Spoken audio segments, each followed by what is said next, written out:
Hey, what's up folks, how's it going? This is Waj. Hope you guys are all doing well. And today we're going to be doing a direct head-to-head comparison between the all-new 2018 MacBook Air and compare it directly against the Microsoft Surface Laptop 2. Both are very similar in terms of design, feature sets, form factor, things like that. And they also promise very similar battery performance. So we're going to be taking a look at both PCs in terms of multiple facets to hopefully determine which one is the best one and hopefully determine which one is right for you. So let's get right into it.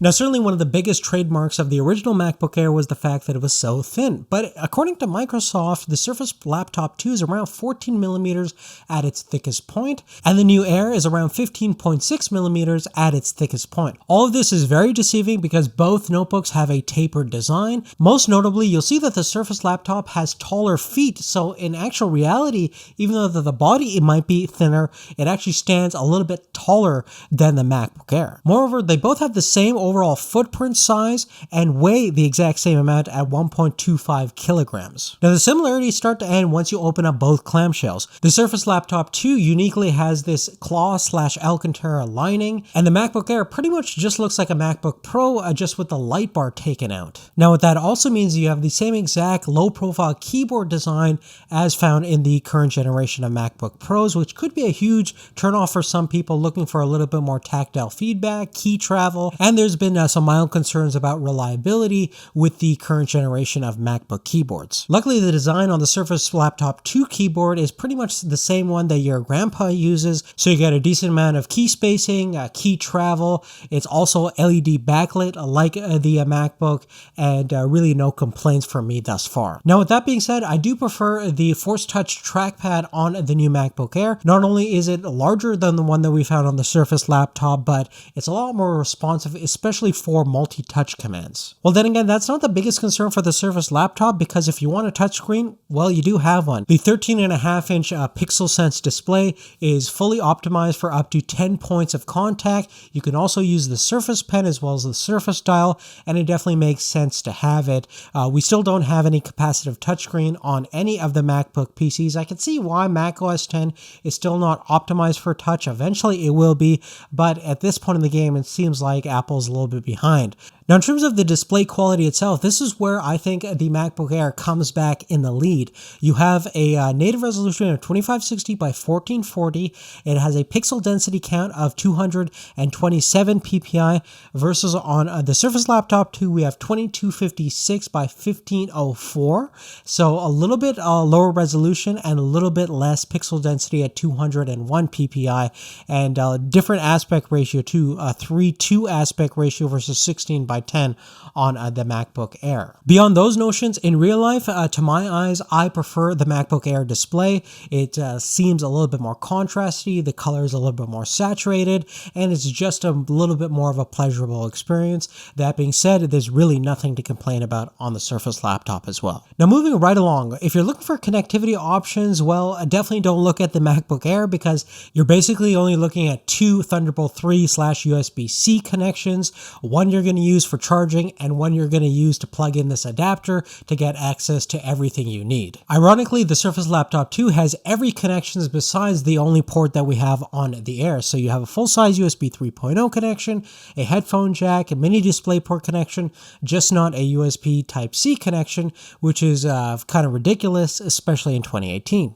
Now at this point, the MacBook Air is actually very limited in terms of its internal capabilities, since you only have one processor option. It's the Core i5-8210Y chip, which is a dual-core chip with 4 threads, frequency range of 1.6 to 3.6 gigahertz, and 8 to 16 gigabyte RAM options. So the Surface Laptop 2 definitely has the superior specifications. So we have a Core i5, Core i7 option. Both CPUs are quad cores with 8 threads, just difference in terms of boost frequencies, and we have the same RAM configuration as the MacBook, and as well as the same kind of integrated style graphics from Intel. And when we take a look at some of our Cinebench benchmark results, you could see that the MacBook is only scoring 285 points versus 458 points on the Surface Laptop. But in terms of single core performance, the MacBook isn't too bad, scoring about 4194 points on Geekbench versus 2879 on the Surface laptop, but in terms of the multi-core score, the Surface laptop with more cores and threads is beating out the Air by a significant margin of over 10,000 points versus 7,600 points. And of course, when it comes to the graphical performance, although both these two machines are completely unsuited for any kind of serious gaming applications, just to give you guys an idea what the internal integrated graphics scores are on Valley, 720p high details, we're getting about 24.2 average frames per second on the Surface laptop versus 17.4 average frames per second on the new MacBook Air. Now lastly, let's go over the battery performance on both laptops. Now, in terms of capacity itself, you're looking around 50 watt hours for the new MacBook Air, which might be smaller than the previous generation Air, but it is larger than what the Surface Laptop 2 has, which is 45.2 watt hours. Now to test out the battery performance, we did a video playback drain test. So we play a video on loop on the VLC app, turn off Wi-Fi, set the brightness to around 50% on both PCs, and here is the runtime over here. Now, I've done this a couple of times on both PCs, and this is the average of 3 runs. So I got about 8 hours, 47 minutes on the Surface Laptop 2 versus the 2018 Air got 11 hours, 17 minutes. Now, I did also repeat the test on my 2016/late 2015 MacBook Air as well, and I got around 10 hours, 11 minutes on that same exact test. Keep in mind that that PC has over 300 recharge and discharge cycles on it. So the new Air is definitely outperforming the Surface Laptop 2 in terms of our video playback test. In terms of real life battery performance, that's always going to be dictated by a whole bunch of different factors. My money would definitely be on the Air in terms of lasting longer on an average usage profile, and it's certainly even better than the previous generation MacBook Air, which was legendary to begin with. So definitely very impressive to see. Now, one thing I want to address is regarding the price point. And now the Surface Laptop 2 is significantly cheaper at around $1,000 versus you're looking at just under $1,200 for the base configuration of the MacBook Air. And the only real thing you can upgrade is RAM and internal storage. And based on the performance results that you saw, you're really not getting anything. In fact, you're losing a lot of performance compared to the Surface Laptop 2. And you can option out the Surface Laptop to be a lot faster and a lot more capable than the current generation Air, which is certainly one of the factors that's stopping me from taking the plunge and fully adopting the new MacBook Air. I simply think that the internal specifications are way too underpowered, especially for a notebook PC in 2018.